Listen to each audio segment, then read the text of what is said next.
Dans l'histoire intellectuelle de l'Occident, le Moyen-Âge reste une énigme. L'Europe, alors livrée aux barbares, tourne le dos à la pensée antique. Les traditions philosophiques et scientifiques grecques sont perdues.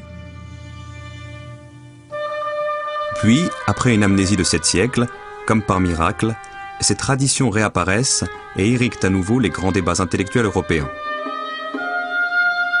Comment cette résurrection a-t-elle été possible? Les trésors de la pensée antique n'ont-ils pas été, entre-temps, recueillis et développés ailleurs? C'est pour élucider cette énigme que Baghdad El-Nadi et Adel Rifat nous proposent un voyage à travers le temps. De la Mecque à Bagdad, du Caire à Fès, de Cordoue à Samarcande.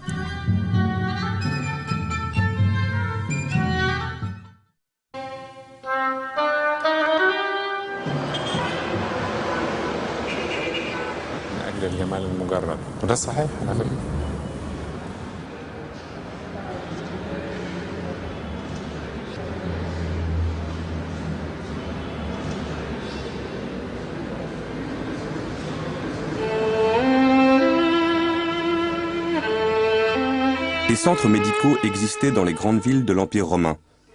On y soignait selon les préceptes d'Hippocrate, de Galien, de Dioscoride. Avec la fin de l'Empire, de nombreux érudits parlant grec ou syriaque, en particulier des chrétiens qui ont pratiqué dans ces centres, vont émigrer et s'installer surtout en Perse, emportant avec eux traités et manuels savants. La ville de Gundishapur, au sud-est de l'Iran actuel, devient un centre d'enseignement théorique lié à des pratiques cliniques où se rencontrent des savants de culture grecque, syriaque, perse, hindoue et hébraïque. Avec les premiers califes abbassides, l'islam hérite de tous ses savoirs. Al-Mansour, qui souffre de douleurs gastriques, appelle auprès de lui Ibn Jibraï, un chrétien qui pratiquait à Gundishapur. Le fils de ce dernier soignera Haroun al-Rachid. 12 autres membres de cette famille soigneront 8 générations successives de califes.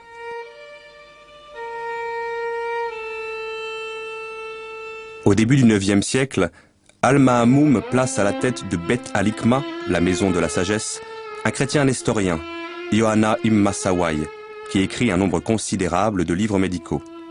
Unayn ibn Ishaq, un autre chrétien nestorien, le plus célèbre de ses élèves, a traduit en syriaque et en arabe la plupart des traités médicaux connus à son époque, dont la moitié des écrits d'Aristote. Il a joué un rôle considérable dans l'élaboration du vocabulaire scientifique en arabe.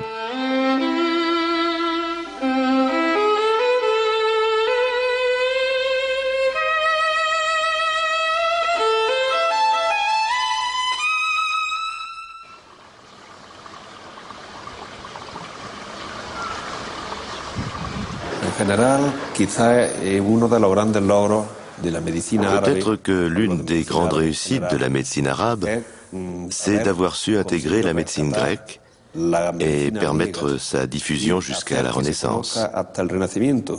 Ainsi, grâce aux Arabes, un grand pont de connaissances s'est établi entre le 8e et le 14e siècle. Ils ont eu cette curiosité de s'intéresser à la médecine grecque qu'ils ont assimilée et ensuite développée. Ainsi, grâce à eux, la Renaissance a pu découvrir la médecine de Galien, la médecine d'Hippocrate et la médecine gréco-romaine.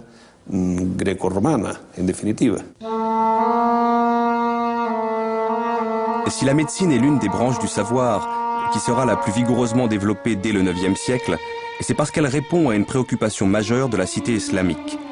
Soigner le corps pour élever l'âme. Le soin du corps, loin de nuire au salut de l'âme, permet au croyant d'assumer au mieux sa destinée terrestre.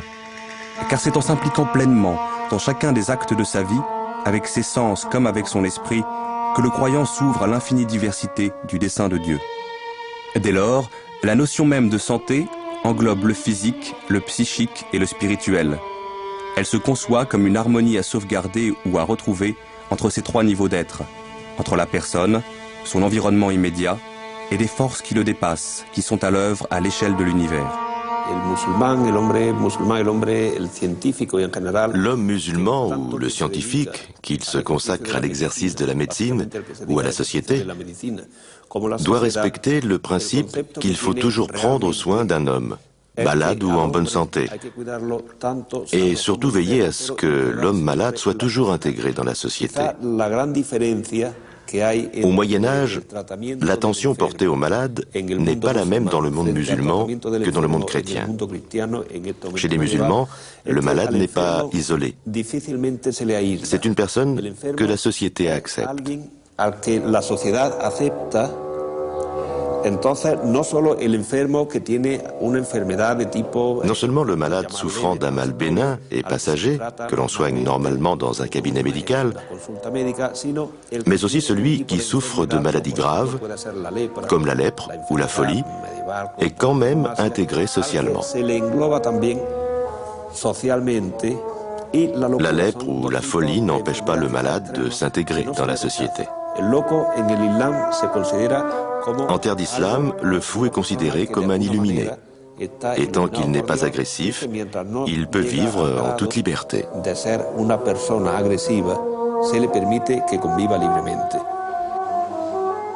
Une maladie, si vous voulez, pour un médecin arabe, c'est bien sûr un dysfonctionnement, mais ce dysfonctionnement doit être replacé toujours dans un individu en particulier et dans le monde dans lequel vit cet individu. C'est-à-dire que une même maladie frappant un homme ou une femme d'âge différent, dans des régions différentes, ne sera pas traitée de la même manière. Et le médecin doit prendre en compte tous les paramètres qui font qu'un individu est ce qu'il est et qu'il souffre de tel mal. Les Arabes sont naturellement conduits à s'interroger sur les relations existantes entre le corps et l'âme. Quand la passion amoureuse devient maladie, ça veut dire que c'est une passion amoureuse contrariée. C'est le seul cas qui rend vraiment désespéré et malade.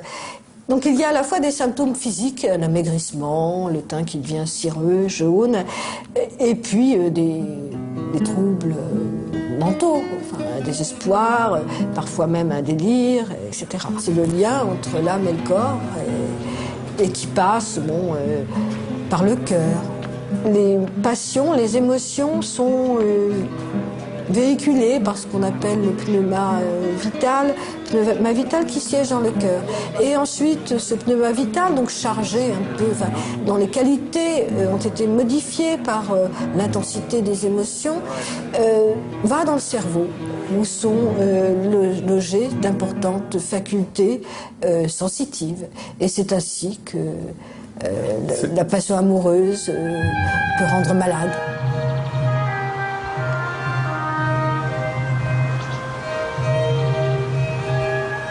Ils allaient pouvoir lier un immense savoir théorique à l'observation sur grande échelle de cas cliniques, et ce, avec le développement des hôpitaux.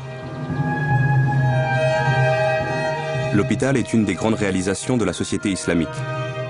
Centre de traitement médical et maison de convalescence, c'est aussi un asile d'aliénés, ce qui est sans précédent, ainsi qu'une maison de retraite pour vieillards et infirmes privés de famille.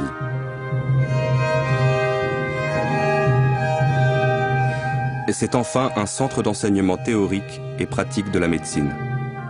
Le plus ancien des hôpitaux connus a été créé par Haroun al-Rachid vers 800 et sera suivi de 5 autres au début du Xe siècle. On distingue déjà maladies féminines, maladies mentales, troubles gastro-intestinaux, oculaires, fièvre, soins chirurgicaux, rhumatologie. Bimaristan.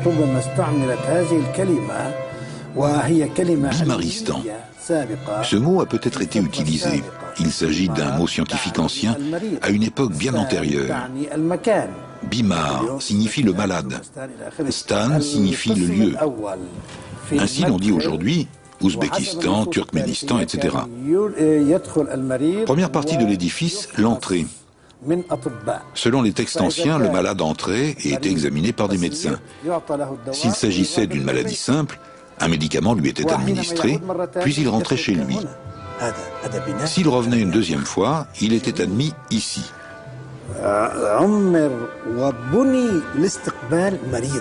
C'est un super bâtiment très beau. Il a été construit pour accueillir le malade, pour que le malade puisse y vivre et guérir. Quand le malade entrait ici, dans ce site, les chambres étaient là, les patios aussi. C'est un très bel édifice. Les arcades, les galeries sont disposées de telle sorte que le soleil ne puisse pas entrer dans la chambre. Cette tradition a été imitée dans le monde entier.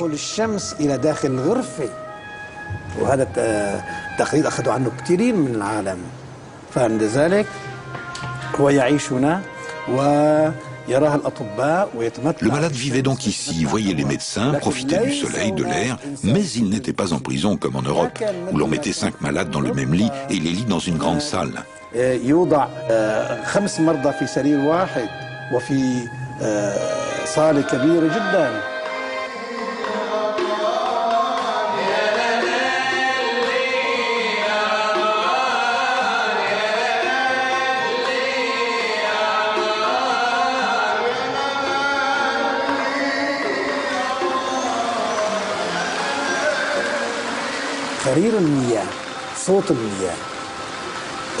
Le ruissellement de l'eau, la musique de l'eau, musique des oiseaux, musique de la vie, tout cela peut aider à calmer les nerfs. Tout cela aide l'homme, aide le corps à recouvrer son énergie. ممكن أن تساعد كلها على هدوء الأعصاب، تساعد على الإنسان، تساعد على الجسم ليعيد نشاطه وإلى آخره. بعد ذلك ننتقل إلى القسم الأخير واللي هو كما نترجمه الآن. Nous passons à la dernière partie qui constitue l'équivalent de nos maisons de repos actuelles. Car dans les bimaristans arabes, le malade était soigné gratuitement, recevait des médicaments et avant de rentrer chez lui, on le gardait dans cet endroit pour mener une vie normale. On lui donnait de l'argent et des vêtements propres.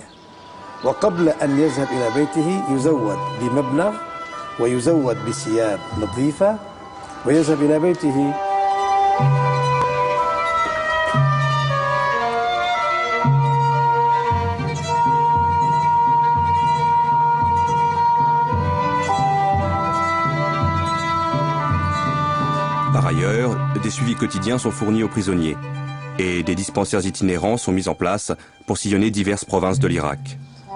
D'autres hôpitaux sont créés hors d'Irak, notamment au Caire, à Damas, à Kérouan et à la Mecque. Pour subvenir aux dépenses quotidiennes des bimaristans, les califes leur attribuent en général des biens, terres agricoles, boutiques, hammams, dont le revenu permet le fonctionnement régulier de l'établissement. La conception du bimaristan répond au devoir de charité prescrit par le Coran comme l'un des piliers de l'islam.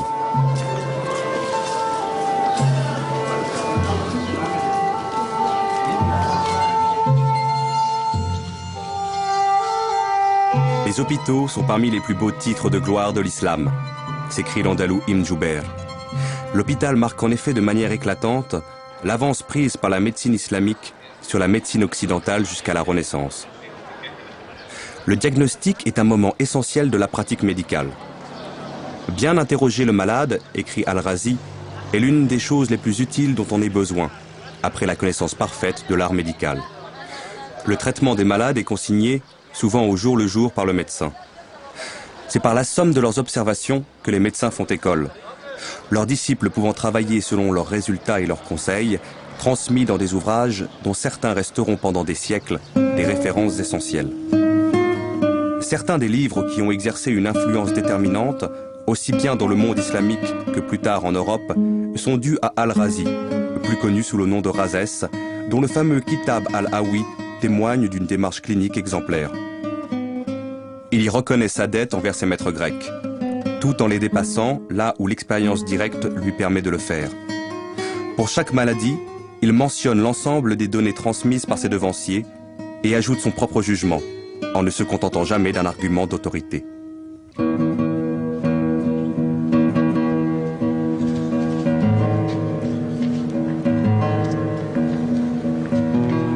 Les médecins viennent de toutes les régions de l'Empire. Ils voyagent, vont de la Mecque à Bagdad et de Cordoue à Samarcande, échangeant leurs expériences, enrichissant constamment leurs connaissances. Parmi les plus grands, outre Al-Razi, originaire d'Iran, Avicenne est né dans les steppes d'Asie centrale. Un musée lui est consacré, non loin de Boukhara, en Ouzbékistan. Il est universellement connu pour son canon de la médecine. Encyclopédie reconnue en Occident comme l'apogée et le chef-d'œuvre de la systématisation de la science arabe, et qui traduit au XIIe siècle en latin, dominera l'enseignement de la médecine en Europe jusqu'à la fin du XVIIe siècle. C'est une somme médicale, cohérente et organisée, rassemblant une littérature hellénistique, byzantine et syriaque, jusque-là fragmentaire, avec une mise à jour des connaissances à partir de ses observations personnelles.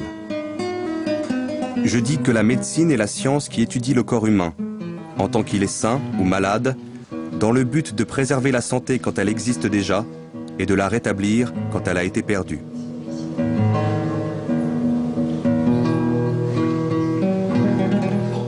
Avicenne, c'est celui qui a effectivement essayé de construire un enseignement de la médecine d'une certaine manière, de rassembler tout de manière didactique. Et cette manière didactique se retrouve dans le plan de son canon, qui à première vue peut paraître un peu compliqué, mais une fois qu'on l'a assimilé, il est très pratique. Donc c'est un livre qui a lui-même 5 livres, chaque livre étant divisé de manière très subtile en sections et sous-sections. Le premier livre, ce sont les principes généraux, à la fois de l'anatomie, de la physiologie, et puis de la pratique, d'une certaine manière. Quels sont les grands principes qui doivent guider le praticien, les principes de régime, les principes d'attention à la vie du patient. Le deuxième livre, ce sont les médicaments dits simples, donc les végétaux, les minéraux simples, qui ont un effet sur le corps humain, soit pour le préserver en santé, soit pour le guérir quand il est malade. Dans le 5e livre, il y a une énumération donc des médicaments composés qui vont allier bien souvent un principe actif dû à leur vertu, à leur forme spécifique, à d'autres ingrédients qui vont avoir pour but de faciliter la pénétration de cette substance ou bien par la même occasion de rétablir un équilibre. Donc les médicaments composés forment une partie très importante de la thérapeutique médiévale arabe.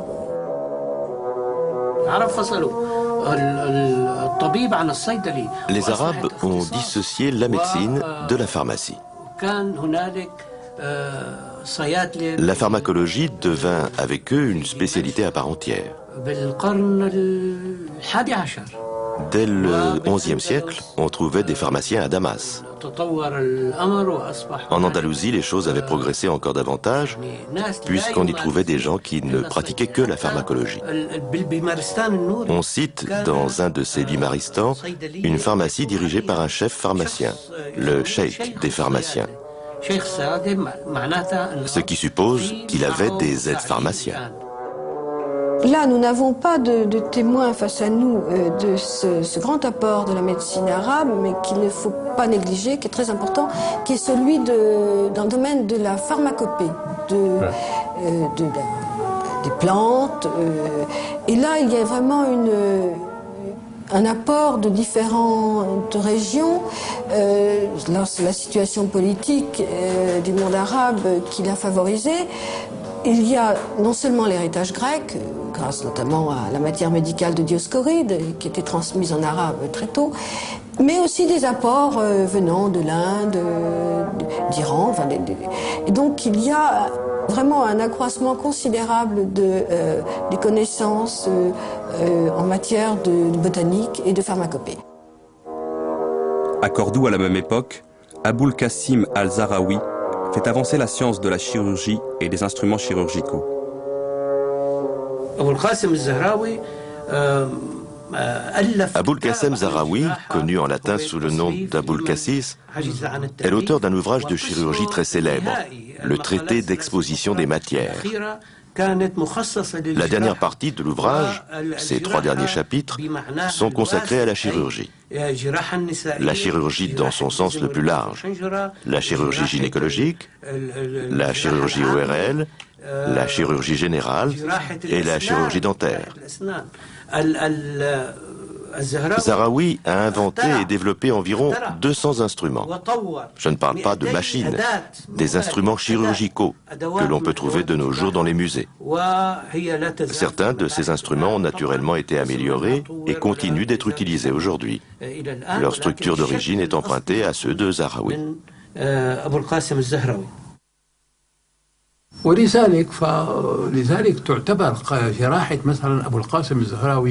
L'art d'Aboul Qassem Zahraoui était à la pointe de la chirurgie de l'époque. Les Européens lui ont emprunté plus d'une méthode.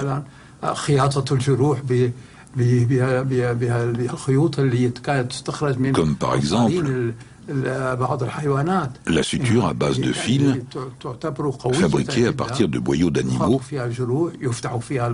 considérés comme très résistants.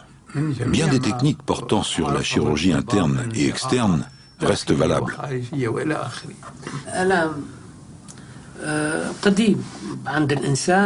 La douleur est aussi vieille que l'homme.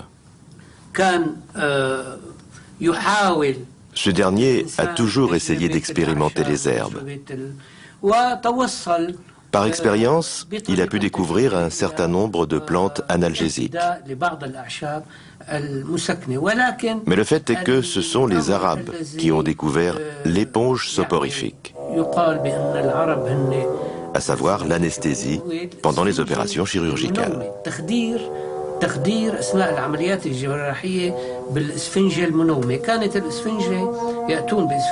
Ils utilisaient une éponge humide saturée de jusquiame blanche, d'opium, de mandragore et de toutes les matières somnifères connues.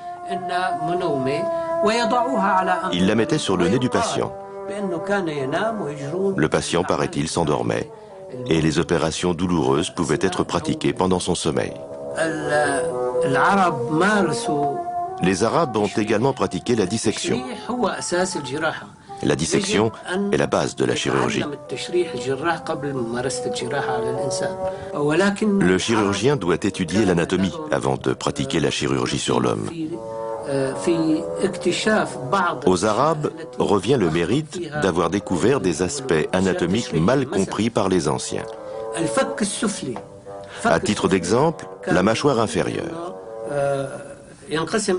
Les anciens disaient qu'elle était composée de deux parties séparées par une espèce de couture. Abdel Latif el-Baghdadi est venu contredire cette idée en affirmant, avec tout le respect dû à Galien, l'œil est plus sûr que l'oreille ou les récits rapportés. Nous avons vu de nos propres yeux dans les cimetières du Caire des milliers de mâchoires inférieures d'une seule pièce.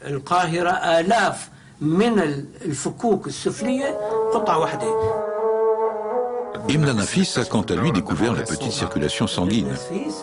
Il a contredit les propos d'Avicenne et de Galien, selon lesquels, entre les deux ventricules, se trouve une ouverture.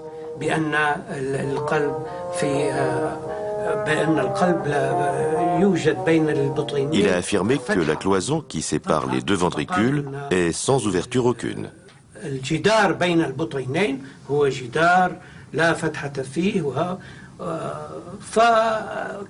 Bien d'autres erreurs ont été rectifiées par ces médecins.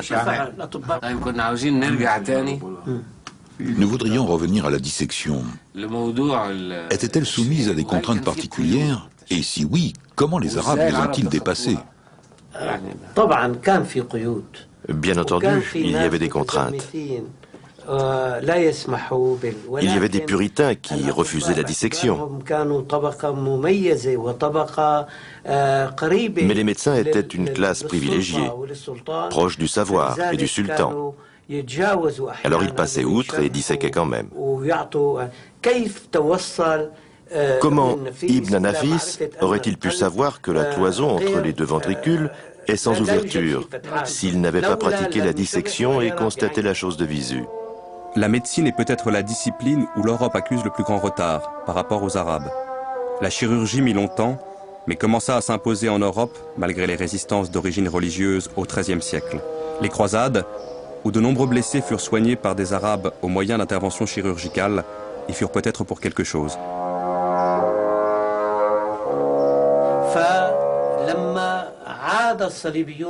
Lorsque les croisés retournèrent en Europe, après que les Arabes eurent récupéré la Syrie, la province de Cham, ils demandèrent au pape Innocent III de leur faire construire des bimaristans, semblables aux bimaristans arabes. Contrairement au bimaristan, où l'on s'efforce de guérir le patient en lui offrant des soins personnalisés, les hôtels-dieux d'Occident se contentaient de rassembler les malades sans avoir les moyens de leur procurer de véritables soins médicaux. Il faudra attendre la fin du XIVe siècle pour que dans les hôpitaux d'Europe, qui étaient d'abord des hospices, on note une présence médicale plus ou moins régulière.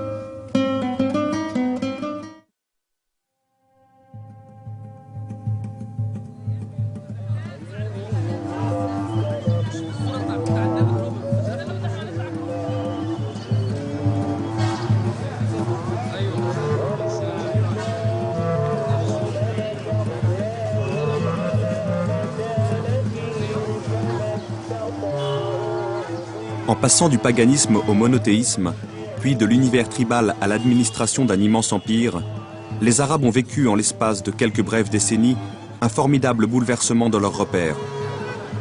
Dès la deuxième moitié du 7e siècle, ils affrontaient des défis qu'ils n'avaient pas imaginés, à une échelle totalement nouvelle pour eux.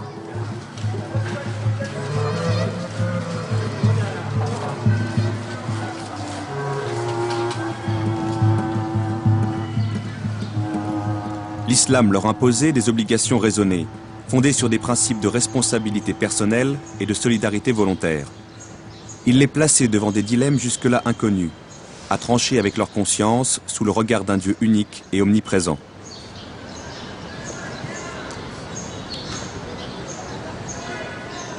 Chaque croyant était incité à connaître la parole de Dieu, éclairée par les enseignements du prophète, pour s'en inspirer dans la conduite de sa vie. Il lui fallait donc apprendre à lire cette parole, à la comprendre, à l'interpréter face à des situations toujours changeantes. L'islam exhortait ainsi tout naturellement le croyant à un effort de recherche et de raisonnement personnel.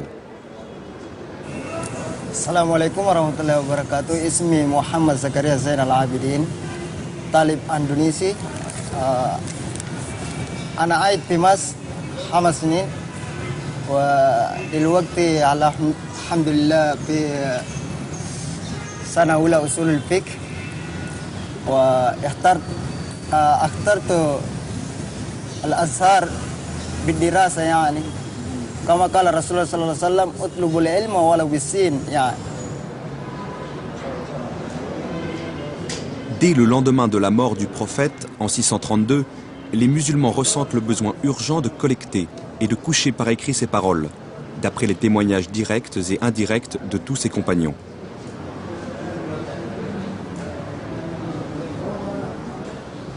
Il a fallu aussi, à mesure que l'Empire s'élargissait pour englober d'autres religions, christianisme, manichéisme, judaïsme, que l'islam élabore son propre discours théologique et qu'il édifie ses propres principes de droit.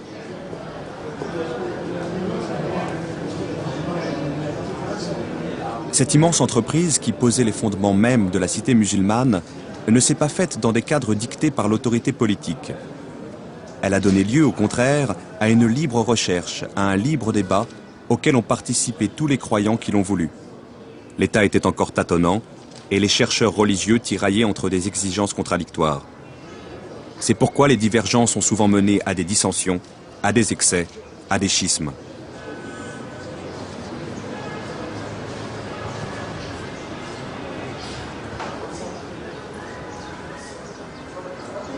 Mais peu à peu allait se détacher un réseau de chercheurs reconnus pour leur sérieux, les oulémas ou docteurs.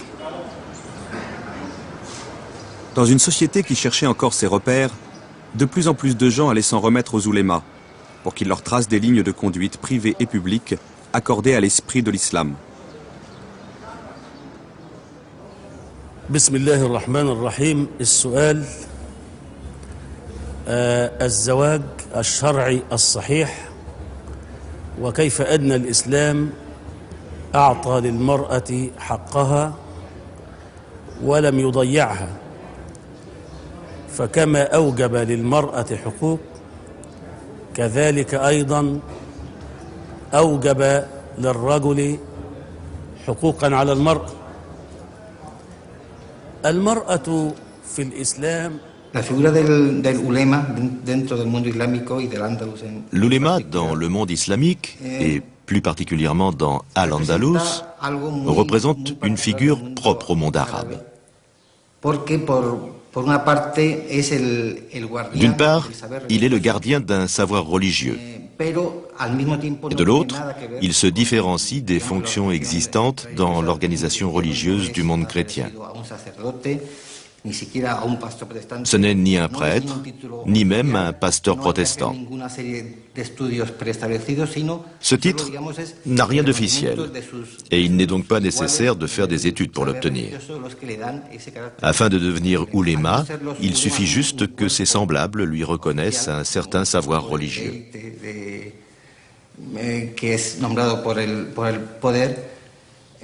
Bien que les oulémas ne fassent pas partie d'un corps officiel ou d'un corps d'élite nommé par le pouvoir, ils sont les médiateurs entre le pouvoir et le peuple. Mais c'est un équilibre parfois fragile. Ainsi, on pourra voir les oulémas s'ériger tantôt en émissaires du peuple, en chef de file lors d'une rébellion contre le pouvoir, et parfois se ranger complètement du côté du pouvoir. Ceci lorsque leurs intérêts sont en jeu ou lorsqu'ils estiment que le pouvoir a raison. Il ne se fie qu'à leur opinion personnelle pour intervenir en faveur des uns et des autres.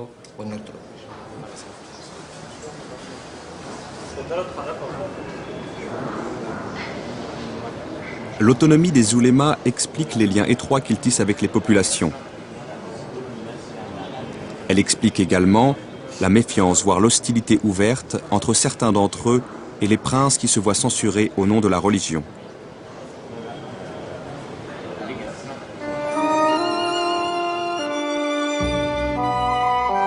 De fait, confrontés à la gestion d'un empire de plus en plus multiethnique et plurireligieux, les califes s'ouvrent à des cultures, à des expériences étrangères au patrimoine de l'islam.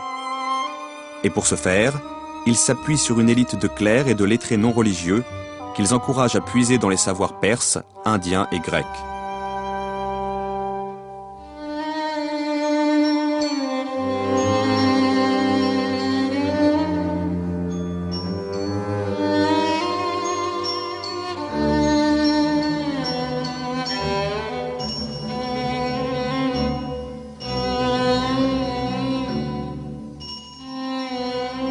Je crois qu'il y a là une caractéristique propre à l'islam comme religion et comme attitude mentale en général. Et d'autre part, cette caractéristique se rencontre avec les nécessités de l'organisation d'un territoire vaste, presque immense, qui a été conquis par l'islam. Comment gérer de tels espaces, de tels territoires? On peut le faire par la violence, on peut le faire par le silence des minorités soumises, on peut le faire par le plaquage d'une culture ou d'une non-culture sur les cultures antérieures. Ici, au contraire, les choses se font, là encore, je crois que c'est un phénomène tout à fait singulier dans l'histoire humaine, par les échanges mutuels, mais aussi, j'employais le mot d'acculturation, par une espèce d'imprégnation confiante, sereine, la mentalité, des mentalités du conquérant par les savoirs et les mentalités du conquis. Il s'agit en fait, et tout bonnement, de la construction d'une culture plurielle grâce à la philosophie et à la science, par la coexistence entre la science et le religieux.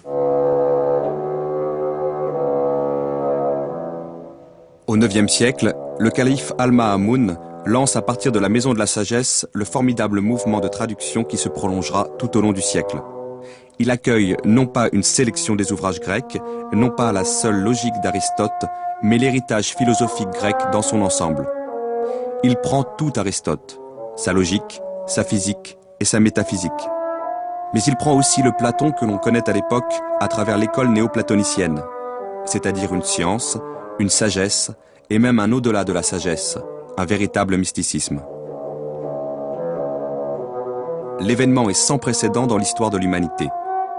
Une religion conquérante, parvenue au faîte de sa puissance, accueille librement en son propre sanctuaire une autre vision du monde qui se place nécessairement en concurrence avec elle.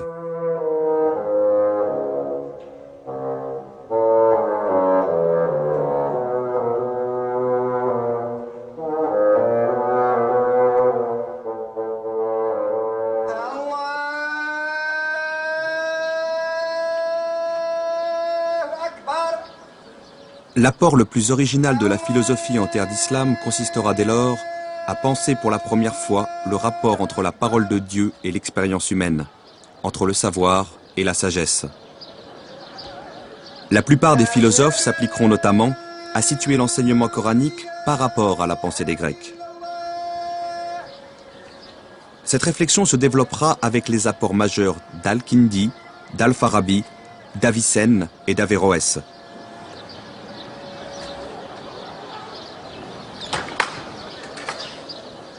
Elle se fondera sur la distinction entre deux modes de connaissance, celui des prophètes et celui des philosophes. Le prophète accède à la vérité par une grâce divine, par une illumination. Le philosophe peut y accéder beaucoup plus difficilement, à travers une expérience fondée sur le message de ses sens et éclairée par sa raison.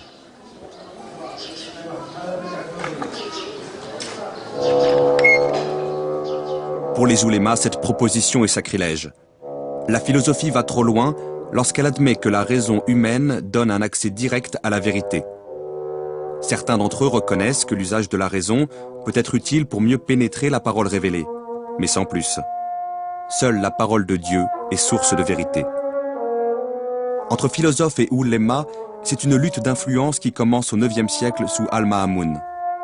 Elle durera jusqu'à la fin du XIe siècle en Orient et se prolongera en Andalousie jusqu'à la fin du XIIe siècle.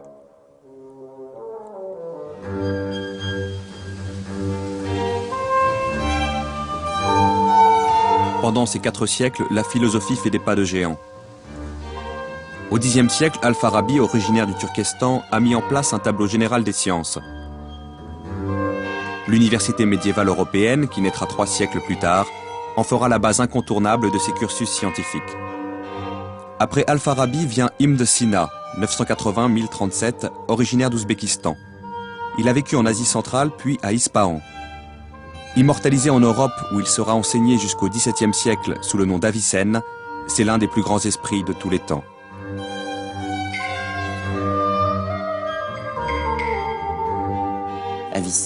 Avicenne a traité toutes les questions qu'avait traitées Aristote.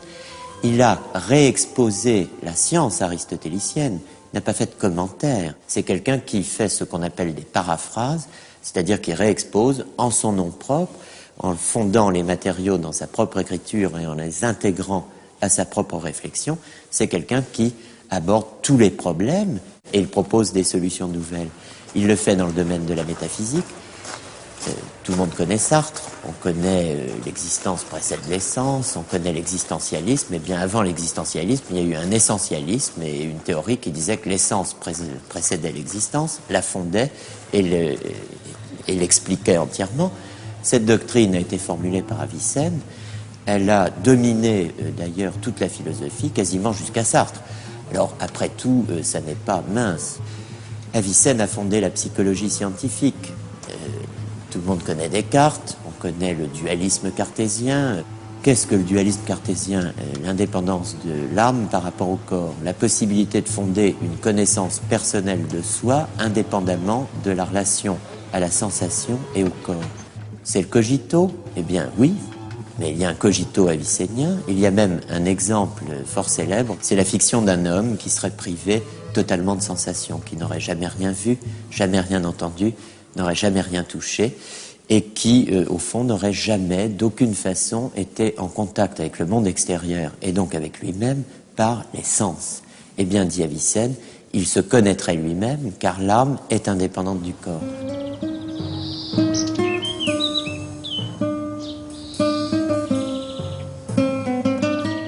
Au XIIe siècle, les grandes figures de la philosophie ne se trouvent plus en Orient, mais en Andalousie. 3 noms se détachent tout particulièrement. Ibn Bajjah, Ibn Tufail et Ibn Rushd, c'est-à-dire Averroès.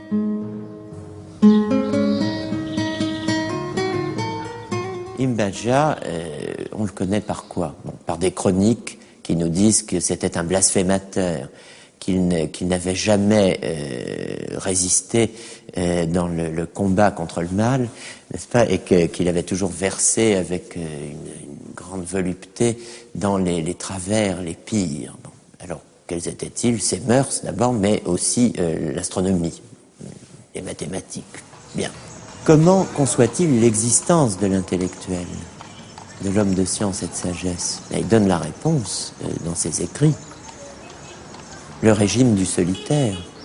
Le régime, cette notion curieuse de régime, elle intègre la diététique, comme aujourd'hui, l'art de prendre soin de son corps, mais c'est aussi le gouvernement de soi-même, le souci de soi, aurait dit Foucault.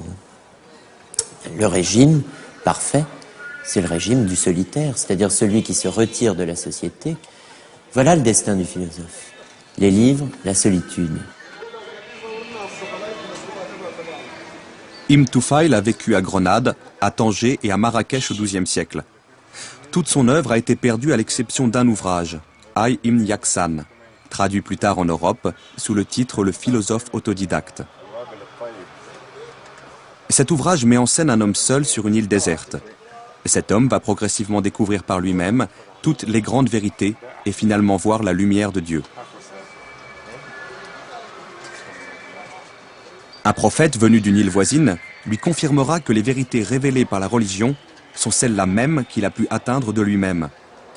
Cet ouvrage, cité par Leibniz, précède de plus de 5 siècles Robinson Crusoe.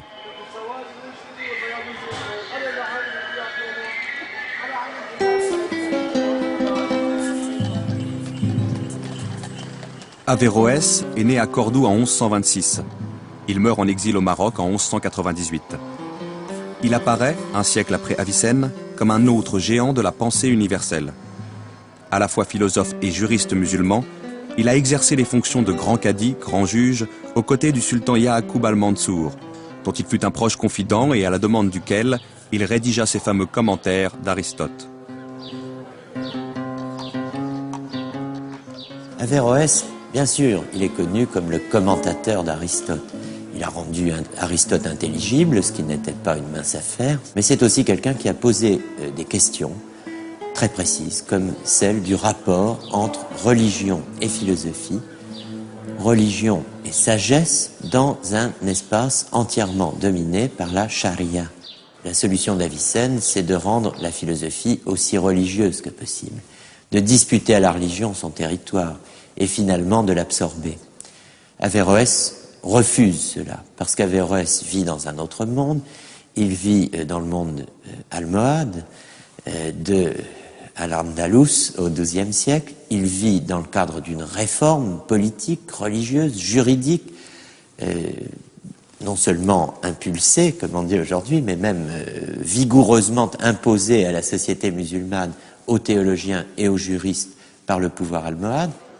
Et Averroès est un intellectuel, c'est-à-dire quelqu'un qui intervient dans la sphère du politique et du religieux. Alors il pose la question de savoir si, enfin, le pouvoir religieux, les théologiens, cette classe inutile à ses yeux, qui n'a fait que multiplier les sectes et les hérésies au sein de l'islam, qui a déchiré, dit-il, les Écritures et qui a fait entrer dans le monde ce que l'islam eût ignoré sans cela, le fanatisme et l'intolérance. Bon, Averroès affronte cette question de la révélation. Si vraiment le Coran enjoint à tout homme, où qu'il soit, et selon sa capacité, de répondre à cette exigence, connaître à sa manière, selon qu'il en est capable, la vérité, alors on doit vraiment affronter cette question. Est-ce que la philosophie est licite en terre d'islam? Et sa réponse est oui, elle est licite, et elle est non seulement licite, mais elle est obligatoire pour ceux qu'on appelle les philosophes. Alors il faut qu'ils aient une place dans la société. Il n'a pu vivre philosophiquement que parce qu'un pouvoir le lui a permis. Lorsque le pouvoir politique lui retire sa protection, il n'a plus comme choix que l'exil. Le savant Maïmonide entreprend en même temps qu'Averroès un travail parallèle au sien. Il s'attache à penser à l'intérieur de la tradition juive la philosophie et les sciences grecques développées par les Arabes. Le Guide des égarés, son livre fondamental qui traite de la question, a naturellement été écrit en arabe.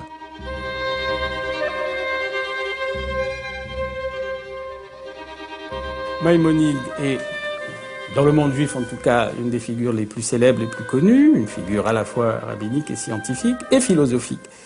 Lorsque le Guide des égarés, qui est un ouvrage théologico-philosophique, autrement dit on y parle de tout, y compris des sciences, lorsque ce Guide des égarés est traduit de l'arabe en hébreu, il va donc être accessible au monde et aux lettrés d'expression hébraïque, et on peut dire, sans forcer le trait, que c'est un véritable ébranlement. Si ces savoirs, qui ont une telle puissance de vérité, sont là, les savoirs scientifiques, gréco-arabes et arabes, la philosophie aussi bien que les mathématiques et que l'astronomie, je dirais même dans le cas de Maïmonide, surtout l'astronomie. Ces savoirs existent, ils sont là, ils offrent une formidable puissance de vérité. À nous d'être capables, dit Maïmonide, de saisir le lien qu'ils peuvent proposer entre l'interrogation sur le monde qu'offre la tradition religieuse, dans laquelle il est un des maîtres, et l'interrogation scientifique. Tout son Guide des égarés vise à répondre à cette question et à réduire les inquiétudes que pourrait susciter un éventuel conflit entre le monde de la tradition et le monde des sciences. C'est en ce sens que Maïmonide joue un rôle capital, fondamental, pour l'entrée des sciences dans le monde juif.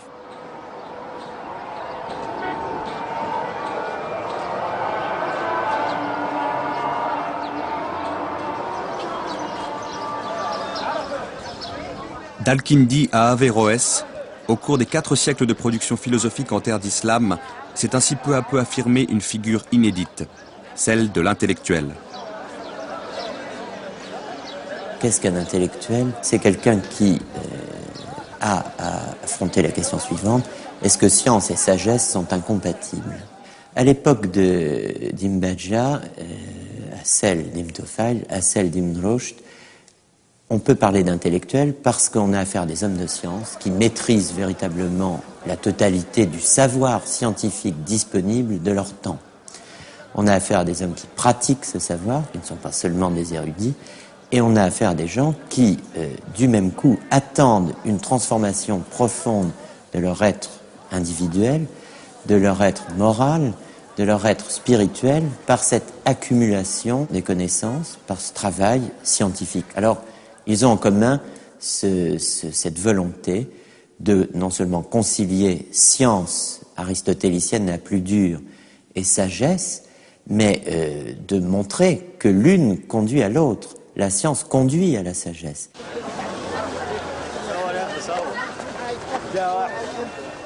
Cette figure de l'intellectuel qui ouvre un nouvel espace de liberté à la conscience humaine a devant elle un immense avenir. Mais cet avenir se jouera ailleurs, dans l'université médiévale qui naît en Europe au XIIIe siècle.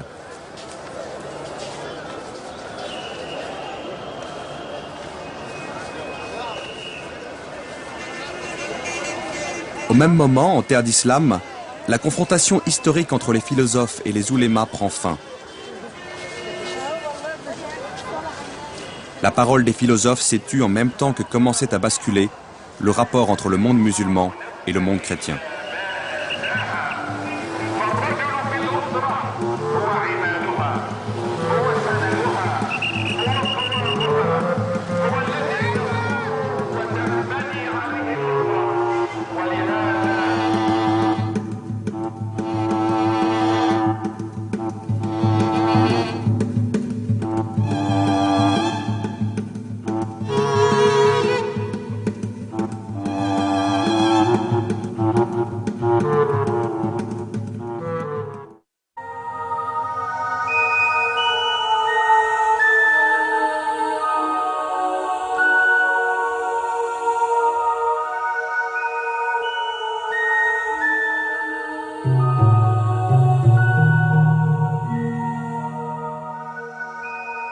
À partir du XIIe siècle, un tournant s'opère dans le rapport de force entre l'islam et la chrétienté.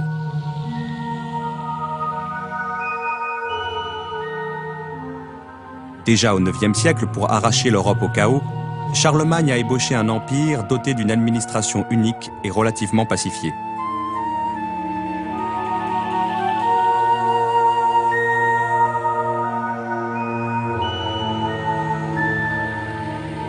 Cet empire s'est brisé dès la fin du IXe siècle, sous le choc des invasions successives des Vikings et des Hongrois. Mais les Européens n'y ont pas tout perdu. Ils y ont fait l'expérience de nouvelles formes d'organisation. Ils ont appris à fortifier leurs villes, à concentrer leurs richesses et à accroître leur productivité. Un réseau de liens religieux et personnels se met en place, qui enserre la société de bas en haut. Depuis le paysan jusqu'au seigneur, au prince, à l'évêque et au roi, on prête serment à plus puissant que soi en échange de sa protection. Cette hiérarchie d'allégeance enchevêtrée typique de la féodalité instaure un ordre social relativement stable, au sommet duquel le pape a le pouvoir de sacrer les rois.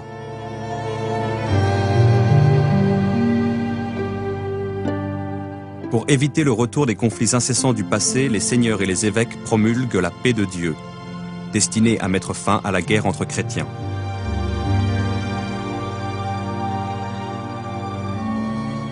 À la fin du XIe siècle, la papauté trouve ainsi pour la première fois une situation qui favorise la poursuite de son objectif: affirmer son emprise politique sur un monde catholique unifié.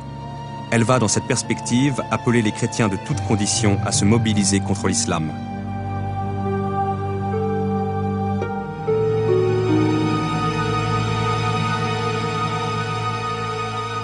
L'islam n'a jamais cessé de représenter pour les papes un défi historique. Mais jusqu'alors, ces derniers n'ont pu songer à se mesurer aux califes qui disposaient sur eux d'une supériorité matérielle et technique écrasante. C'est cette donne qui a commencé à changer. Le monde musulman se morcelle. Dès le Xe siècle, face au califat abbasside de Bagdad, se dressait non seulement le califat omeyyade à Cordoue, mais aussi un troisième califat instauré au Caire par la dynastie des Fatimides. Ce nouveau centre de pouvoir provoquait au sein de l'islam un ébranlement majeur, parce qu'il se réclamait d'une doctrine schismatique, le chiisme, qui militait activement contre la doctrine sunnite en vigueur à Bagdad comme à Cordoue.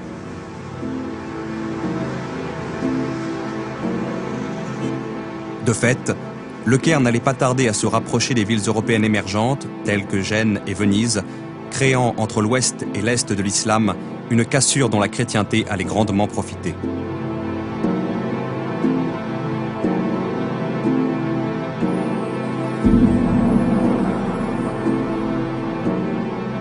En Andalousie, le califat de Cordoue s'effondre au début du XIe siècle, et le pouvoir passe aux mains de petits rois qui entrent en guerre les uns contre les autres. Ils appelleront successivement à leur secours deux dynasties berbères venues du Maroc, les Almoravides au XIe siècle, puis leurs adversaires almohades au XIIe siècle. Mais les princes espagnols tirent parti des flottements dans le camp musulman. En 1085, le Castillan Alphonse VI parvient à s'emparer de Tolède. Presque en même temps, Roger Ier achève de conquérir la Sicile. À l'est, le califat de Bagdad est déchiré par des rivalités ethniques et dogmatiques qui favorisent l'émergence de principautés plus ou moins autonomes. Les califes font de plus en plus appel à des armées de mercenaires turcs. Et le véritable pouvoir finit par échoir en 1055 à l'une d'elles, celle des Turcs seldjoukides. Or, ces derniers rendent l'accès au lieu saint de Jérusalem de plus en plus difficile aux chrétiens.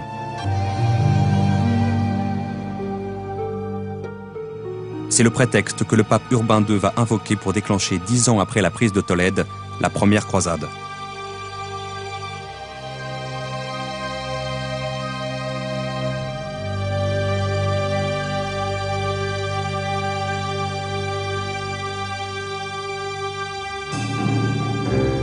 De 1096 à 1099, après une première vague de pèlerins mal équipés qui se font massacrer, 4 armées parties de France et d'Italie livrent de violents combats contre les Turcs seldjoukides, avant de s'emparer d'Édesse, d'Antioche et enfin de Jérusalem.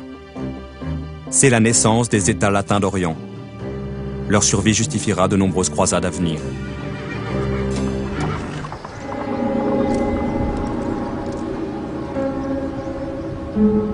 On assiste alors à un extraordinaire paradoxe historique. C'est au moment où l'Occident chrétien se sent assez fort pour affronter les musulmans par les armes qu'il éprouve le besoin de s'approprier leur richesse intellectuelle.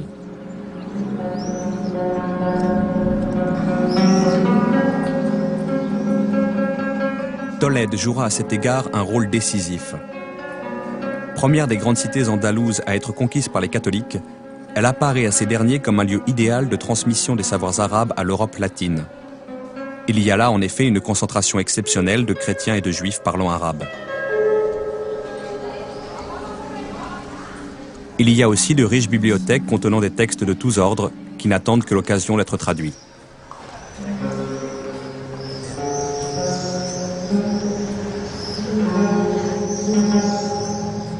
Jusque-là, l'islam andalou aura surtout fasciné l'Europe à distance, par sa richesse, par ses artisanats de luxe, par certaines inventions techniques sophistiquées. Seuls quelques esprits d'avant-garde avaient mis l'accent sur les trésors scientifiques et philosophiques de cette culture.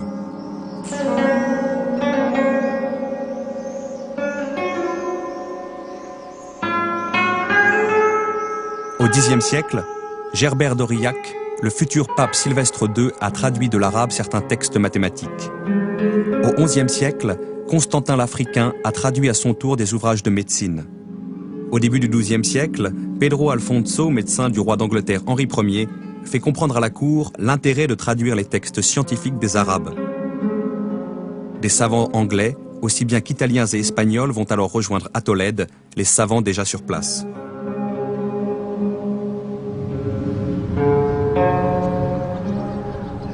Les nouvelles autorités catholiques de la ville favorisent cet effort de traduction.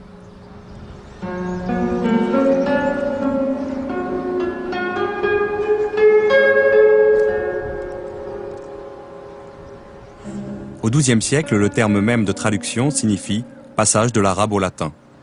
Des voies, V-O-I-E-S, par lesquelles l'héritage arabe s'est diffusé dans l'Europe au Moyen-Âge. Elles sont aussi diverses qu'inattendues ou imprévisibles. On peut parler à ce moment-là de Pierre le Vénérable, l'abbé de Cluny, qui va jouer un rôle tout à fait important parce qu'aux alentours de 1140, il rencontre deux auteurs chrétiens, Hermann de Carinthie, donc d'origine allemande, Robert de Chester, d'origine latine, à qui il commande la traduction du Coran, qui sera achevé en 1143. Mais ces mêmes Hermann et Robert vont être associés à la plupart des grandes œuvres scientifiques qui vont être traduites de l'arabe en latin dans la première moitié du XIIe siècle. Des éléments d'Euclide, certaines œuvres astronomiques et d'autres choses de ce genre. Vous vous déplacez un petit peu plus vers l'ouest et vous arrivez à Barcelone, où nous avons une collaboration judéo-chrétienne pour l'adaptation d'œuvres arabes. C'est là qu'intervient un personnage dont j'aimerais peut-être parler un petit peu plus. C'est un auteur juif, c'est un savant juif qui s'appelle Abraham Bahia. C'est dans le comté de Barcelone, nous sommes à la fin du XIe, au début du XIIe, qu'il va rédiger la plus grande partie de son œuvre, enfin celle que l'on connaît, et je ne parle que des œuvres scientifiques, qui consiste en une série d'ouvrages destinés à aider les Juifs du nord des Pyrénées, qui ne savent plus l'arabe, à accéder aux rudiments de la science arabe. C'est extrêmement intéressant de voir que dans la plupart de ses préfaces d'ouvrages scientifiques, il répète « Je me suis servi des ouvrages arabes, j'ai adapté les ouvrages arabes, j'ai traduit les ouvrages arabes. » Un jour, il écrit un calendrier juif, et il dit « Si j'avais pu trouver dans les livres dont je disposais en Espagne un ouvrage arabe sur cette question, le calendrier juif, je m'en serais servi et je n'aurais rien ajouté de mon propre fait. » Bon, bien entendu, c'est quelqu'un qui connaît extrêmement bien ce dont il parle, mais je souligne cet aspect pour montrer à ses débuts, nous sommes au tout début du XIIe siècle, l'extrême déférence que manifeste cet Abraham Bahia à l'égard de la science qu'il a reçue et qu'il a nourrie.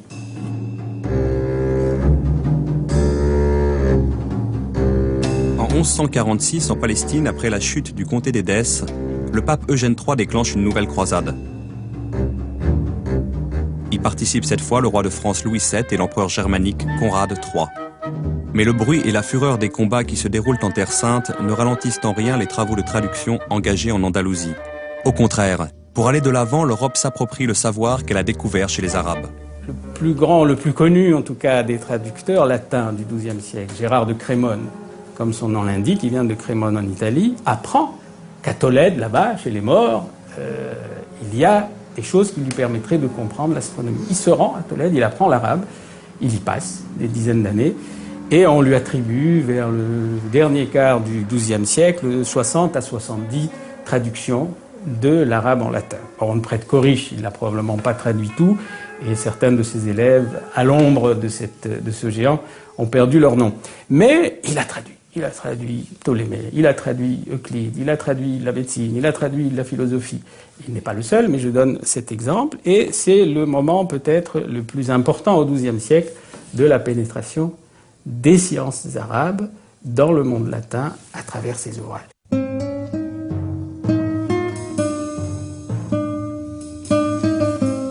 Ce sont d'abord les ouvrages scientifiques que les Européens vont chercher à traduire de l'arabe au latin. Médecine, astronomie, mathématiques leur ouvrent des perspectives nouvelles, leur apportent une rigueur intellectuelle et une efficacité qu'ils ne soupçonnaient pas. Les Occidentaux se sont arrêtés de traduire vraiment la médecine arabe, on peut dire au début du XIIIe siècle, enfin au XIIIe siècle. Et ce qu'ils ont traduit, bon, c'est essentiellement ce qui était écrit en arabe avant le XIIe siècle. Donc, bien sûr, ce qu'ont connu les médecins médiévaux de langue latine est très très peu, enfin, par rapport à ce que nous pouvons maintenant répertorier de la médecine arabe. Mais le canon d'Avicenne a joué un rôle central, il a joué un rôle comme un rôle de manuel, on pourrait dire, et même si les médecins, les lecteurs du canon d'Avicenne en Occident n'approuvaient pas toujours, n'adoptaient pas toujours les opinions d'Avicenne, préférant par exemple celle de Razès sur tel sujet ou celle de Gallia lui-même, c'était un support très important d'enseignement, des commentaires multiples ont été faits.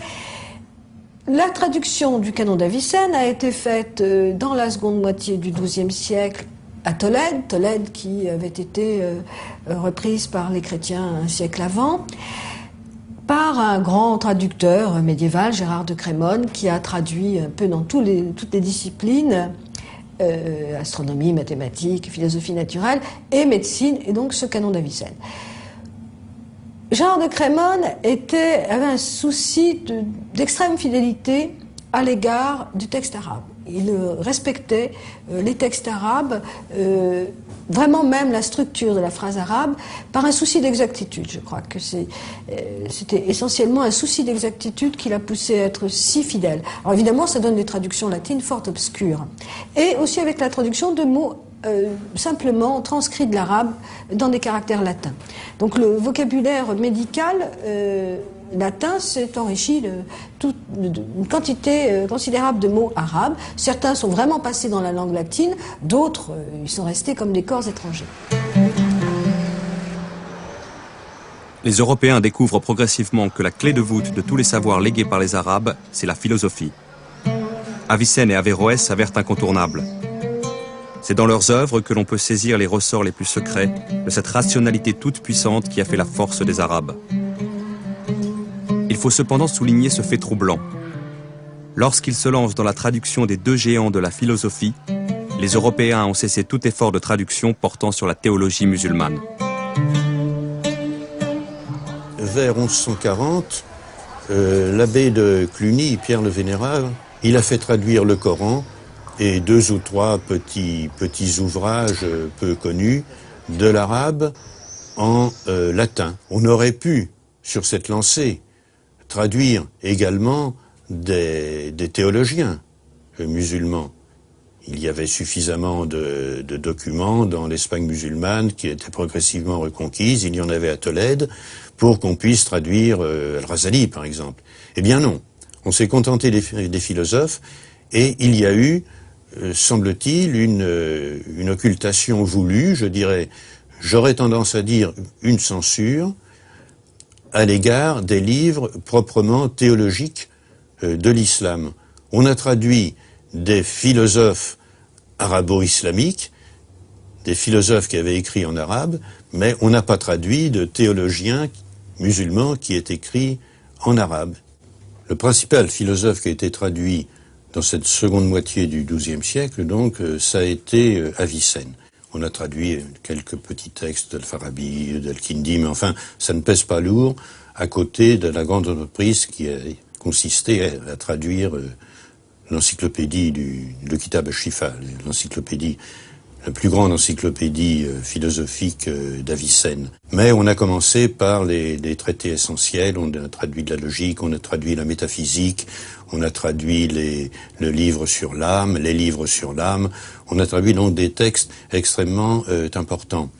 Et ça a été donc le premier rapport, le premier contact que l'Occident ait pu avoir avec une encyclopédie philosophique. Puisque, comme vous le savez, Avicenne réécrit Aristote. Il ne le commente pas, il le réécrit.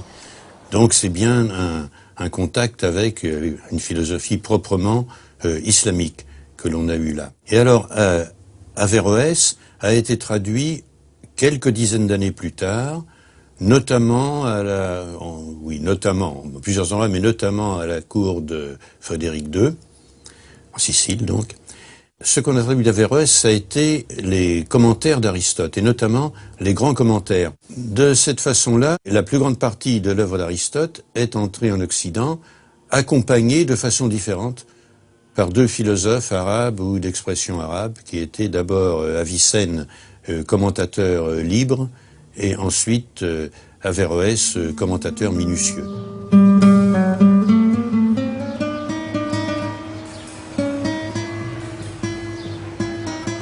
À la même époque, en Sicile, Roger II, qui parle lui-même l'arabe, encourage non seulement des traductions, mais des travaux effectués par les Arabes en langue arabe.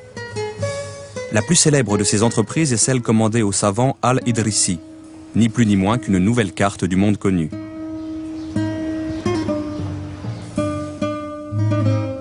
Le roi de Sicile, Roger II, qui commence à régner personnellement en 1120 et qui meurt en 1154, fait un programme de traduction et un programme d'études au palais que réalisera pleinement son fils Guillaume Ier. Donc on a véritablement une école du palais avec des traducteurs, mais alors à la différence de l'Espagne, ce qui est l'exceptionnel, c'est que les grandes œuvres ne sont pas les traductions, ce sont les œuvres originelles, et elles se font dans les langues d'origine des savants. C'est les savants qu'on a accueillis en Sicile, l'arabe pour la géographie d'Idrisi, et le grec pour deux ou trois auteurs. La grande œuvre, c'est la première géographie de l'Europe, faite par Idrisi. Et là, faite directement en arabe.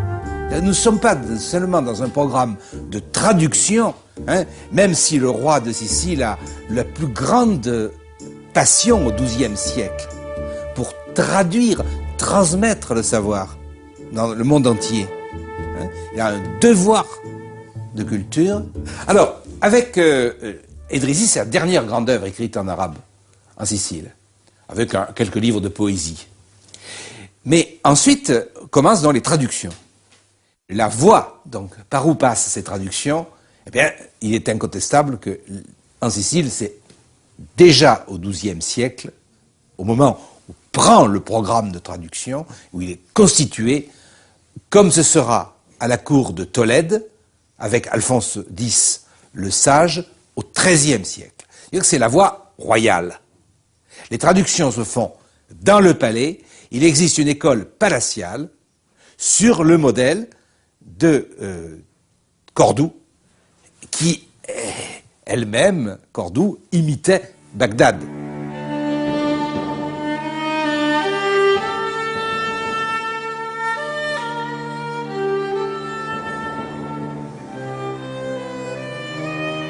À la fin du XIIe siècle, d'importants événements se produisent en Orient. Les Fatimides ont perdu le pouvoir en Égypte. Ils sont remplacés par la dynastie sunnite des Ayyoubides, fondée par le grand Saladin, qui adopte une attitude très offensive face aux croisés. En 1187, il détruit l'armée du roi de Jérusalem et reprend la ville sainte. La formidable émotion qui s'empare de l'Europe est à l'origine de la Troisième Croisade, où l'empereur d'Allemagne Frédéric Barberousse, le roi de France Philippe Auguste et le roi d'Angleterre Richard Cœur de Lion unissent leurs forces contre Saladin. Cette croisade relativement infructueuse sera suivie d'une 4e en 1198, d'une 5e en 1212 et d'une 6e en 1223. Les combats meurtriers alterneront avec des compromis qui seront remis en cause à la première occasion.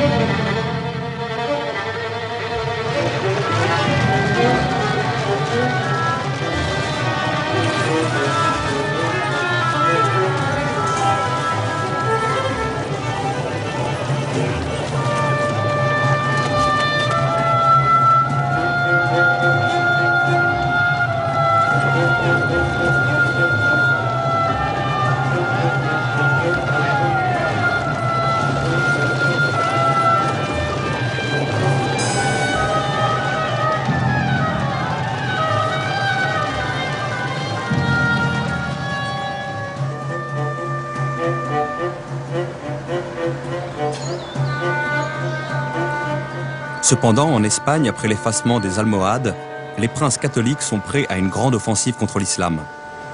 Ils prennent Cordoue en 1236, puis Séville en 1248. Ne survit désormais de l'épopée andalouse que le royaume de Grenade.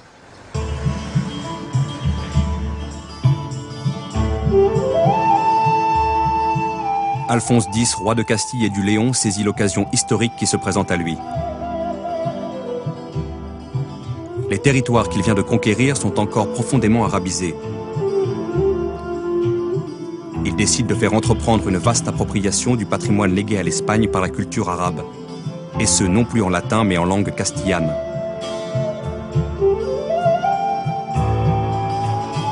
Sous son égide, une chronique générale des savoirs est mise en chantier, qui incorpore des sources arabes scientifiques et littéraires.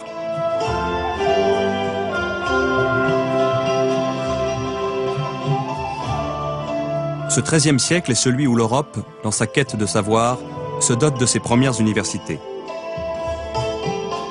C'est là que doit être formée une élite de théologiens. Ils vont se servir des œuvres des philosophes et des savants de langue arabe, traduites en latin, pour développer rationnellement la doctrine de l'Église. Mais la philosophie va se révéler une arme des plus dangereuses à manier, soit parce qu'elle se réfère à une vision religieuse, qui est celle de l'islam, soit parce qu'elle permet de penser en dehors de toute religion.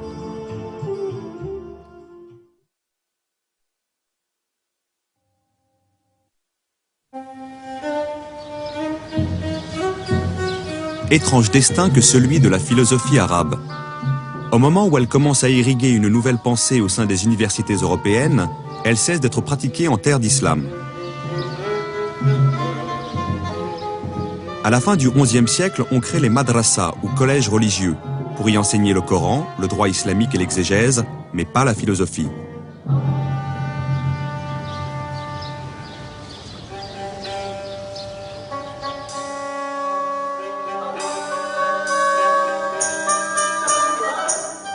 Cette décision est prise par les Turcs seldjoukides, mercenaires jadis engagés par les califes abbassides pour maintenir l'ordre et qui ont fini par s'emparer eux-mêmes du pouvoir.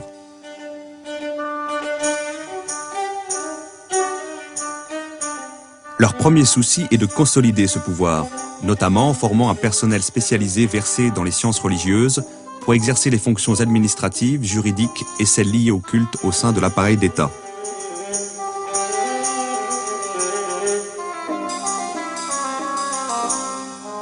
L'enseignement dispensé dans les madrasas est destiné à servir cette politique. Il vise à instruire des juges, des prédicateurs, des secrétaires, non à encourager des débats sans fin. Le savoir religieux est désormais considéré comme clos, et les oulémas sont surtout appelés à apprendre et à transmettre fidèlement la tradition reçue. Certains éléments de mathématiques ou d'astronomie à vocation utilitaire pourront quand même y être enseignés. Les noms d'Al-Kindi, d'Al-Farabi ou d'Avicenne ne résonne pas entre les murs des madrasas de Bagdad ou d'Ispahan, où par contre on entend beaucoup le nom de l'imam Al-Ghazali, qui vient de publier son célèbre ouvrage intitulé « Incohérence des philosophes ». La philosophie se repliera au XIIe siècle en Andalousie sous le règne des Almohades, la deuxième dynastie de guerriers berbères venus du Maroc pour protéger l'islam en Espagne. C'est là qu'Averroès publiera sa tout aussi célèbre réponse à l'imam Al-Ghazali, intitulée « Incohérence de l'incohérence ». Mais avec l'affaiblissement des Almohades qui s'amorce dès la fin du XIIe siècle, l'activité philosophique ne trouvera plus de soutien politique en Andalousie. Elle survivra quelque peu à Marrakech, à Fès ou au Caire, puis elle disparaîtra du paysage politique. Après la défaite de Las Nevas de Tolosa, où les Almohades perdent la bataille qu'il ne fallait pas perdre contre les chrétiens, on peut dire que la Reconquista est virtuellement achevée. Le sud de l'Europe, et notamment la péninsule ibérique, redevient chrétien. Bon, il reste le royaume de Grenade, mais les musulmans ont d'une certaine manière tout perdu. Ils ont perdu la prééminence politique et ils perdent ce qui là était assez imprévisible, du même coup, tout un pan de leur culture. Pourquoi est-ce que partout il y a cette constante, ce recul, ce retrait de la philosophie? Alors je crois qu'on peut donner deux explications. La première, c'est que le monde musulman a des universités, mais des universités religieuses. Du coup, certes, on enseigne quelques rudiments de savoir dits extérieurs, c'est le nom des sciences non musulmanes, nécessaires à la théologie et aux sciences religieuses d'une manière générale. Mais c'est un savoir qui se sclérose très vite. Les musulmans avaient donné une grande leçon à l'humanité avec la Maison de la Sagesse, en faisant traduire, en traduisant quasiment tout l'héritage humain disponible à l'époque. L'Occident latin traduit des ouvrages arabes, les musulmans ne traduisent pas d'ouvrages latins. Ils restent dans une ignorance tout à fait étonnante de ce développement parallèle qui se fait quasiment à leur porte, de l'autre côté de la Méditerranée. Les musulmans, à un moment, ont eu trop de sources à leur disposition et je crois qu'ils n'ont pas eu la volonté de se renouveler parce que le pouvoir, les institutions politiques ne l'ont pas permis, qu'un certain renfermement religieux ne l'a pas permis. L'université européenne va remplir une toute autre fonction historique que la madrasa islamique. Elle naît à l'aube du XIIIe siècle en même temps que se consolident les institutions urbaines.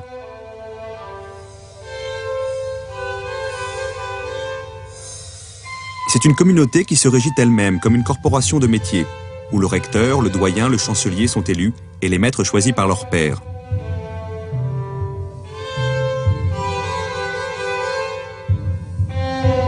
C'est d'emblée une instance démocratique qui défend son indépendance aussi bien vis-à-vis de l'autorité ecclésiastique que face au pouvoir laïque des princes. Elle bénéficiera souvent pour cela du soutien des papes, désireux d'assurer leur propre autorité au détriment de celle des évêques et des seigneurs locaux. De plus en plus, l'université interviendra dans les débats politiques de la cité, où s'affirme l'influence croissante de la bourgeoisie.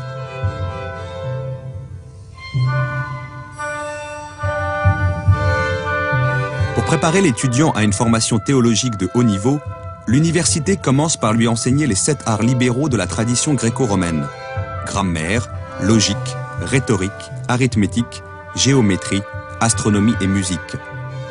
Sous la pression de grands théologiens tels qu'Albert le Grand et Thomas d'Aquin, l'université s'ouvrira à la philosophie d'Aristote à travers les œuvres traduites d'Al-Farabi, d'Avicenne et d'Averroès. L'université s'organise, elle se structure autour des deux disciplines qu'Averroès avait, au fond, fait dialoguer dans ses écrits et notamment dans son discours décisif. La philosophie, la théologie. Mais on n'est plus dans le même monde. On est dans le monde de l'université où la philosophie est subordonnée à la théologie. Elle est la servante de la théologie. On est dans un monde où, pour devenir théologien, il faut, au terme de 15 années de théologie, avoir d'abord fait 10 années d'études philosophiques. On est dans un monde de censure, on est dans un monde de condamnation, on est dans un monde où le théologien a toujours le pouvoir et prend toujours le pas sur les philosophes de métier. Alors, le fragile, mais réel et rationnel équilibre qu'avait trouvé Averroès, qui était lié à une situation politique précise, au caractère laïque de la philosophie. J'emploie ce terme avec beaucoup de prudence, mais enfin, Averroès n'est pas un professeur, il n'est pas un théologien du calame, il est un juriste, mais dans son activité de philosophe, il est avant tout un homme qui est confronté à des livres et à quelques disciples, dans un lieu neutre. Cet équilibre qui avait été trouvé grâce à un pouvoir politique qui, à un certain moment, a pu faire taire les théologiens, a pu imposer une réforme juridique et laisser parler les philosophes entre eux, ce pouvoir politique n'existe pas en Occident, latin chrétien, où, à la place, il y a une institution de chrétienté, l'université, qui organise la contradiction sociale, religieuse, entre philosophes et théologiens. Alors c'est l'essor de l'Occident. L'Occident a eu l'idée géniale de créer un abcès de fixation. Et bien là, on a créé l'université médiévale pour intérioriser d'une certaine manière la contradiction entre le philosophique et le religieux. Et le monde occidental a pris son essor.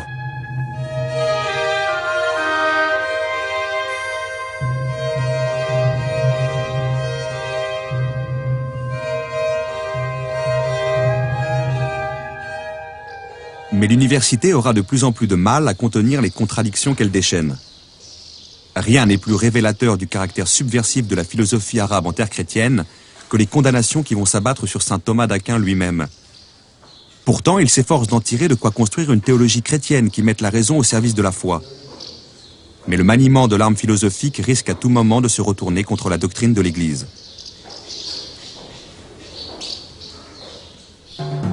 De fait, dès la deuxième moitié du XIIIe siècle, les universités européennes sont ébranlées par une nouvelle littérature se réclamant explicitement des philosophes de langue arabe. Et cette littérature, notamment illustrée par les travaux de Siger de Brabant, prône une pensée chrétienne où la philosophie serait libérée de tout argument d'autorité religieux, à l'instar de la pensée musulmane d'un Averroès ou de la pensée juive d'un Maïmonide. Thomas d'Aquin sera le plus célèbre des pourfendeurs de cette pensée. En 1270 éclate le conflit des facultés entre théologiens et philosophes qualifiés d'avéroïstes. En 1277, l'Église décide de sévir contre ces derniers. L'évêque de Paris, Étienne Tempier, agissant à la demande du pape, condamne leurs idées résumées sous la forme de 219 thèses, qui seront dès lors interdites d'enseignement public et privé. Et cependant, ces idées, loin d'être réduites au silence, vont peu à peu étendre leur influence au-delà même du cadre universitaire. La conscience européenne retiendra surtout de l'apport des philosophes arabes la figure de l'intellectuel. Cette figure que pressentait déjà au IXe siècle le calife Al-Ma'amoun lorsqu'il écrivait que l'homme se place au-dessus de toutes les autres créatures par sa capacité d'agir, par sa conscience, par son discernement. Dans un univers où tout est commandé par la volonté de Dieu, les philosophes arabes accordent à l'intellectuel une place unique. Ils lui reconnaissent le pouvoir d'accéder par lui-même à la connaissance des lois de la nature en se fondant sur l'expérience de ses sens éclairés par sa raison.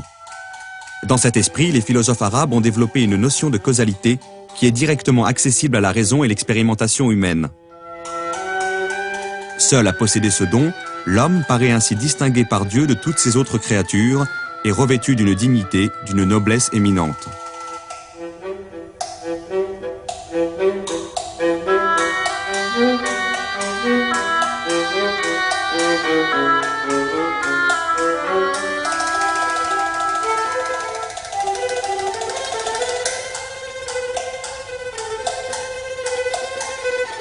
Et c'est par cette notion de noblesse de l'homme que la pensée des philosophes arabes a le plus fortement marqué les esprits.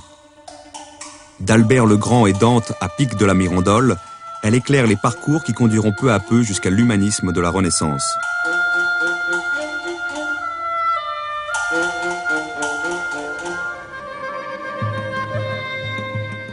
Par une tragique ironie du sort, la postérité des philosophes arabes se poursuit en Europe, tandis qu'une immense catastrophe s'abat sur le monde de langue arabe, l'invasion mongole.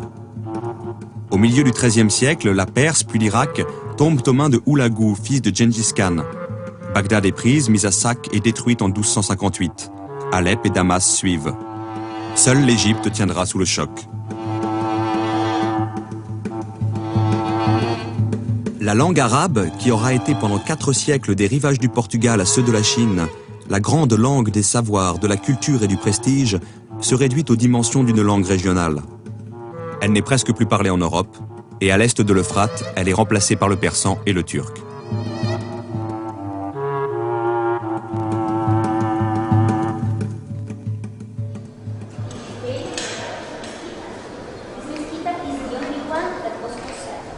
Les œuvres d'Avicenne ou d'Averroès, d'Al-Biruni ou d'Ibn al-Haytham, qui ne sont déjà plus lues dans leur langue d'origine, s'insèrent dans des débats étrangers au monde arabe, des débats proprement chrétiens.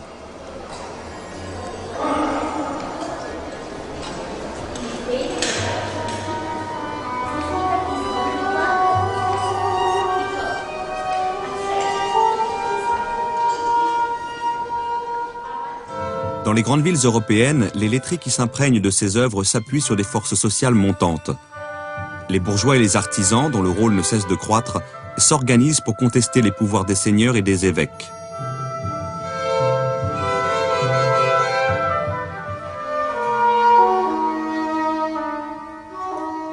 À Florence, au tout début du XIVe siècle, Dante est mêlé de très près aux luttes des partis bourgeois. Et c'est à la suite de la défaite de son parti qu'il est banni de sa ville en 1302.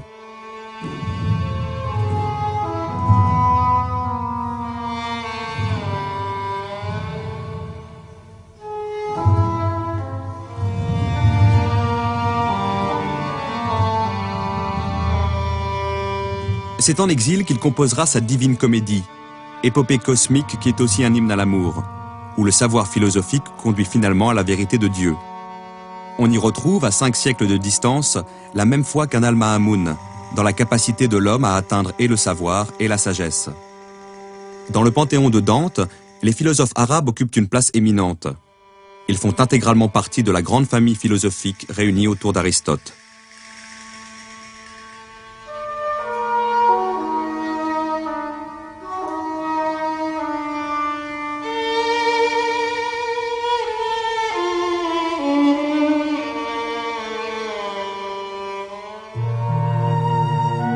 Mais quelques décennies après Dante, Pétrarque adopte l'attitude inverse.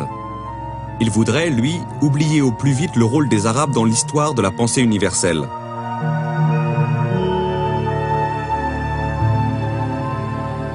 À l'un de ses amis qui admire les Arabes, Pétrarque répond rageusement « Je hais cette race. Il en faudrait beaucoup pour me persuader que quelque chose de bon puisse venir des Arabes. Nous aurions souvent égalé et quelquefois dépassé les Grecs, autant dire toutes les nations. À l'exception de vos petits Arabes ? Oh, déshonorante exception.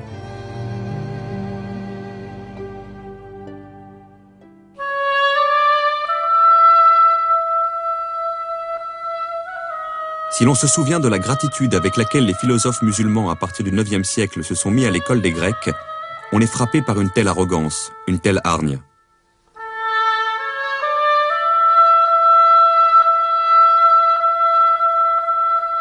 Si Pétrarque hait les Arabes, c'est d'abord parce qu'ils portent atteinte à l'autorité du christianisme, détournant les chrétiens d'une foi exclusive. Mais c'est aussi parce que les Arabes font écran entre les peuples européens et leurs racines grecques.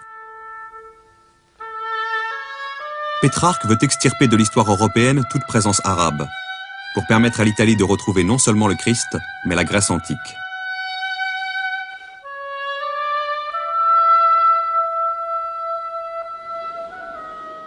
L'Europe que Pétrarque défend est en effet à la recherche de son identité.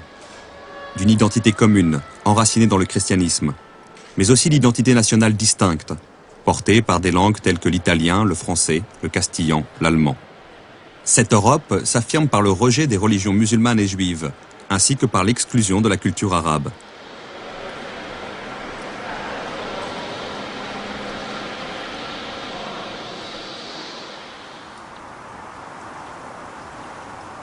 Il y aura certes quelques grandes voix pour rappeler la dette intellectuelle que l'Occident a contractée vis-à-vis des Arabes. Pic de la Mirandole, apôtre de l'humanisme, la résume dans son discours sur la dignité de l'homme. J'ai lu dans les livres des Arabes qu'on ne peut rien voir de plus admirable dans le monde que l'homme. Mais ces voix se font de plus en plus rares.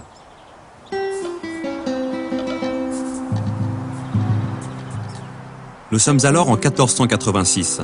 À 6 années de la date fatidique où le royaume de Grenade, dernier foyer de civilisation arabe en Europe, tombe aux mains des rois catholiques.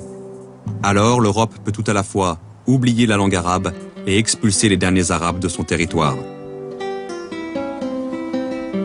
s'est mis à apprendre le grec, on a renoué avec l'origine grecque. À partir de là, la parenthèse arabe est devenue inutile, elle a été évacuée de la mémoire, et le latin barbare, le jargon arabo-latin d'Averroès, traduit en latin, et des avéroïstes, est devenu une espèce de verrue sur la face de l'Europe, et les grands enjeux, les grands débats du XVIe siècle sont ceux-là. En Italie, dans le nord de l'Italie, dans l'université de Padoue, dans toutes les universités, c'est va-t-on en finir enfin avec cette science-là, avec cette langue-là, avec ce latin-là, et renouer avec le beau grec de nos ancêtres et le superbe latin de l'époque cicéronienne. On connaît la réponse, c'est l'humanisme, effectivement, on en est sorti, mais en même temps, la part arabe, la part musulmane, la part médiévale et la part vivante du dialogue des cultures qui avait eu lieu au Moyen-Âge sans... il ne faut pas non plus rêver un âge d'or, n'est-ce pas, mais il y a eu ce dialogue, eh bien a été expulsé de l'Europe et en est sorti une bonne fois.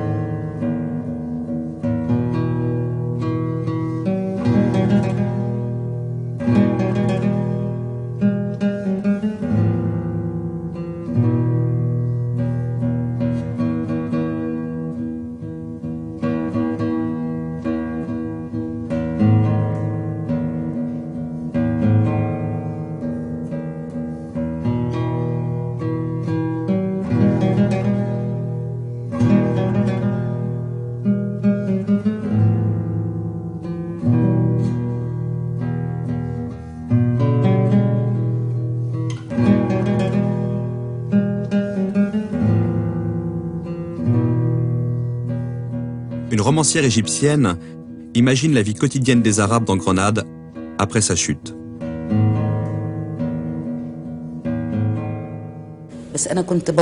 J'imaginais cette communauté, ce groupe de femmes et d'hommes. J'essayais de me représenter la crise qu'ils vivaient et surtout leur effort, héroïque parfois, pour continuer d'être ce qu'ils étaient, pour ne pas se renier.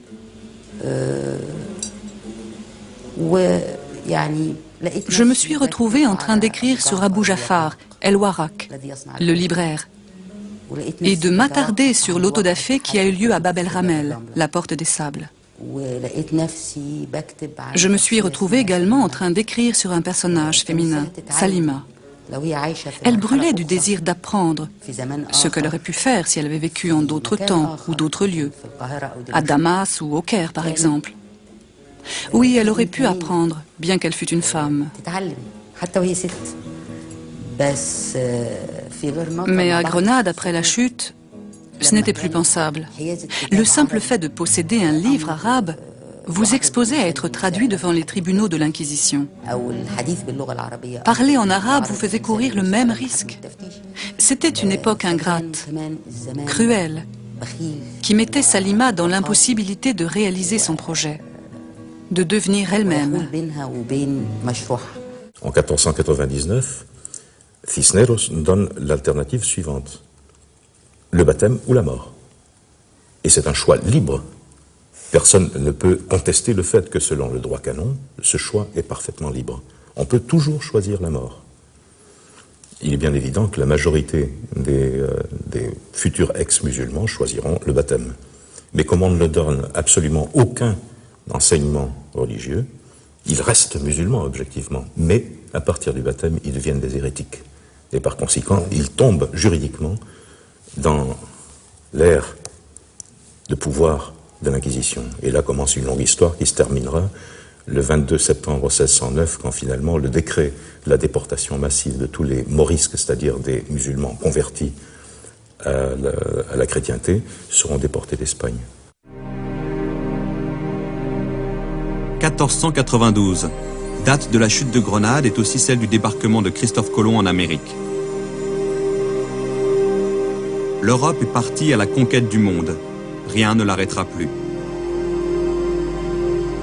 Elle possède désormais sur toutes les autres sociétés un avantage décisif. le parti pris de douter de tout.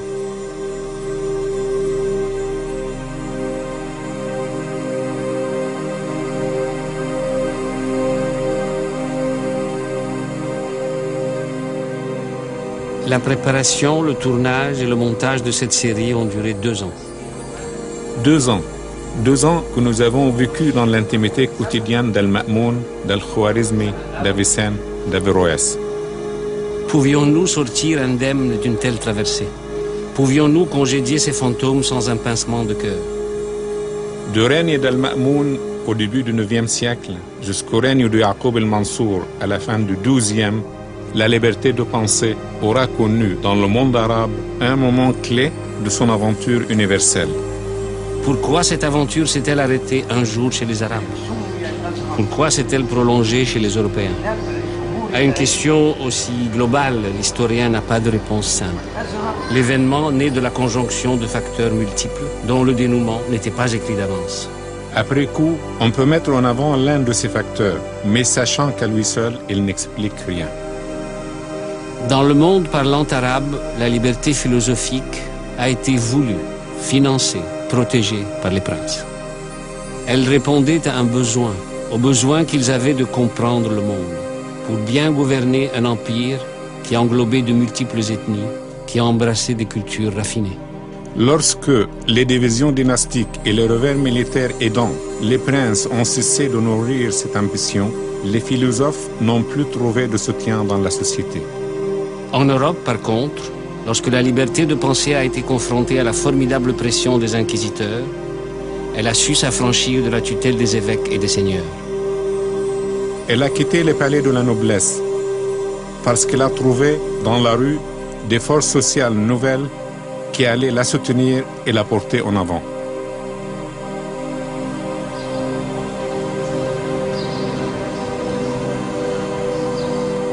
Dans les grandes villes d'Europe, l'expérience démocratique a fait émerger une figure historique nouvelle. L'individu libre de son corps et de sa conscience. L'étudiant, le commerçant, l'entrepreneur, le médecin, ils allaient peu à peu oser remettre en question le pouvoir des monarchies absolues et de l'Église.